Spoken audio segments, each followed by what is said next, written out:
Welcome back, y'all. Give it up one time for the Fix, y'all. Yeah, they good. My next guest I'm very honored to have, good friend of mine. He has a hip-hopera called The Real Life that's been trailblazing the theater circuit for a while now. Give it up for playwright, producer, and actor, Joel P.E. King, everybody.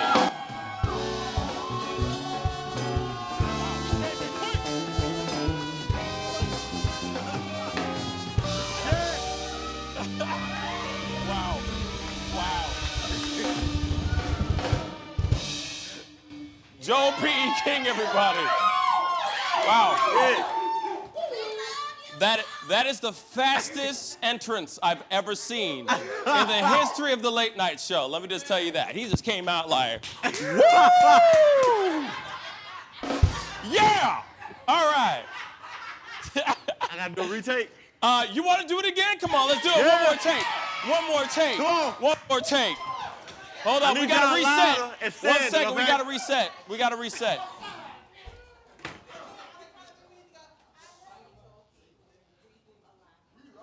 So here, again, give it up for producer, actor, director, Joel P.E. King, everybody.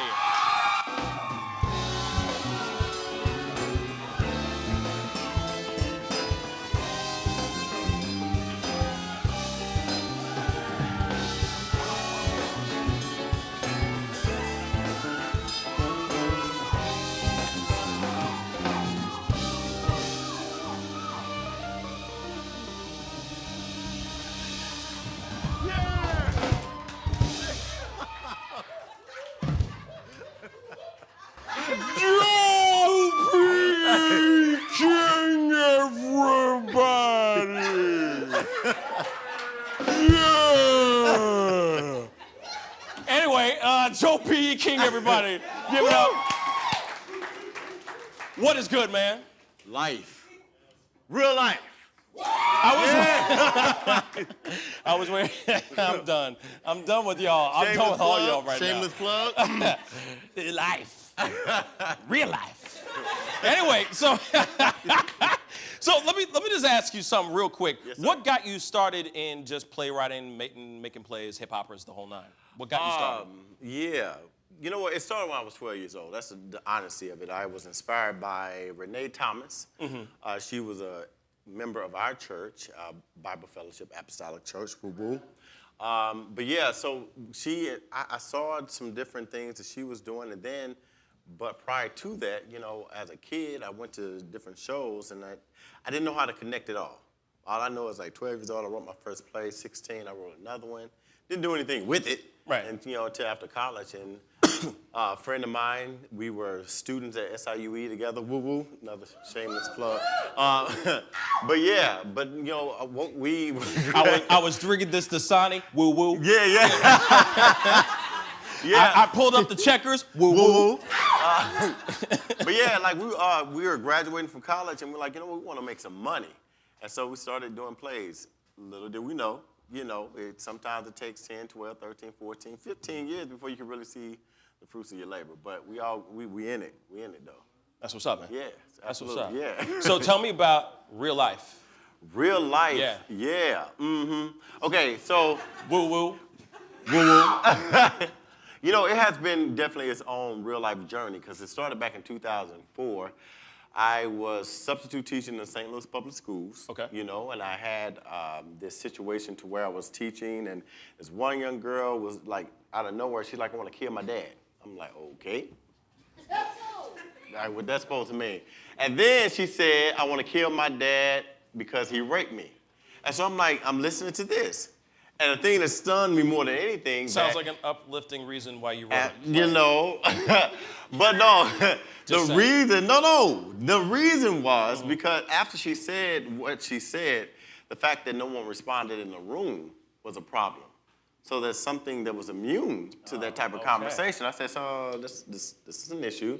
And then there were these young little guys that I was teaching at a summer camp, and these guys were, they were misbehaving. We were going to St. Louis Arch for a field trip. Right. And I'm like, hey, y'all, act right, act proper.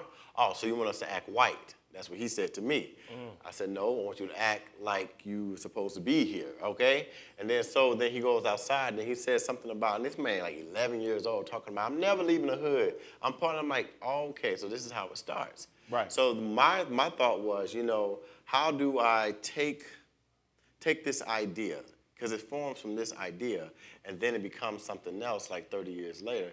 So how do I tell this particular story? But then how do I give a bit of more of a hopeful ending? You know, because I think that at the center of it all is faith, family, and community. And if we continue to keep that like the center, you know, keep it strong, then we will, the come up will be as real as we want it to be. Like all this stuff that's going on, you know, self-accountability, responsibility, all that will become like more of a magnet because all that is rich and it's doing what it's supposed to do. Wow. Okay. Yeah. Okay. And so that's where real life came. Yeah. But you know, but this one today, because you know, my cast members would tell you that it has traveled a journey for them because 2010, 2010 it got big, you know, for us. Like it just blew up in St. Louis all of a sudden. And then so we brought it back in 2012, 2013, and then we had the privilege of bringing it to Sarasota, Florida. Thankful to West Coast Black Theater Troupe. Another shameless plug. Woo woo. Woo woo. And then we, because my thought was, you know, when we did in 2013, I said, I'm not touching grounds in St. Louis with this show until it's touched grounds in another city. It just has to. And when it did that, it motivated us. And then when everything that's going on, I'm like, man, we wrote a show 2010 that's still relevant to the times today. So you guys have this show coming up soon, right? Yes, March the 24th. That's our, our Black Tie Affair. Okay. You know, and the whole meaning behind that whole thing is, first of all, it's our capital campaign. You know, we've been doing this thing for a very long time, but I took a little bit of a break to get into the whole performance thing. And like we're starting fresh, the Grand Arts Center under the Kranzberg Foundation created a situation where they invited artists to come into this incubator. And they were like, what is it that you need to thrive? We told them what it was, how much we could afford, and they were like, hey, come on. We want to help make this work for you. Okay. So that was a huge weight lifted up off us because now we don't have to worry about venues. They assist with some of the marketing and all that. And then I just lost thought. Come back. So we had the venue. We're doing that thing there at the Kranzberg. Don't do that because I'm losing. I did. You're like, where would I go?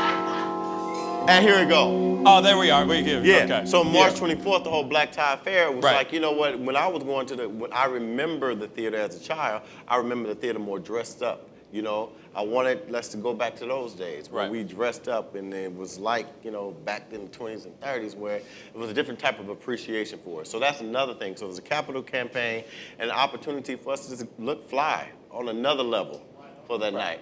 You know, and then to expose these beautiful people. I mean, there are amazing talents, and people need to see and value them in a way that I value them. So that's my little gift to us that night.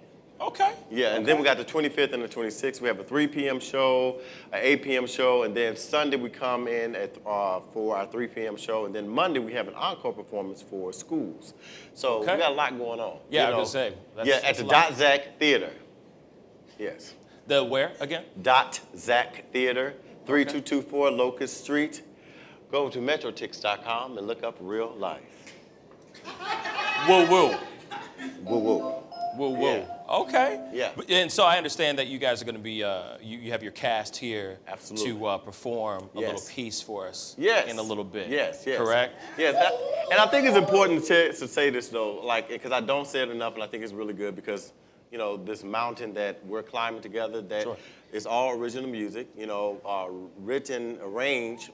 The vocal arrangements are by myself, but it's been assisted with the music, the instrumentation, by Ben Chandler, by Keith Fowler, who's done like a tremendous job putting a lot of the work in Darren Jackson, and a few other people that have been instrumental in making this thing what it is today.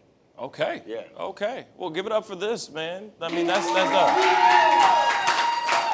I seriously, like, it's not every day that you got somebody who's out there, you know, using their talents, using their minds, using their creativity, and putting it on paper, let alone getting it on the stage, let alone getting it in front of whatever, you know. And I just want to commend you for that, because I've known you for a while now, and you know, it's amazing to see that this is.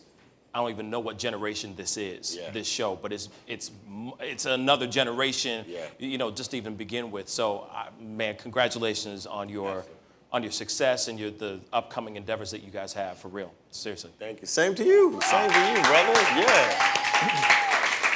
Nah. You know. Hey, give it up for Joel P.E. King. Coming up next, the cast of Real Life is going to be performing here. Can't wait to see them do their thing. The Fix. Let's go. Tonight's show is brought to you by Tom James Suits, Johnny Brock's, and Datix, transferring business through technology. We've got more coming up right after the break, so stick around for more Late Night with Pascal.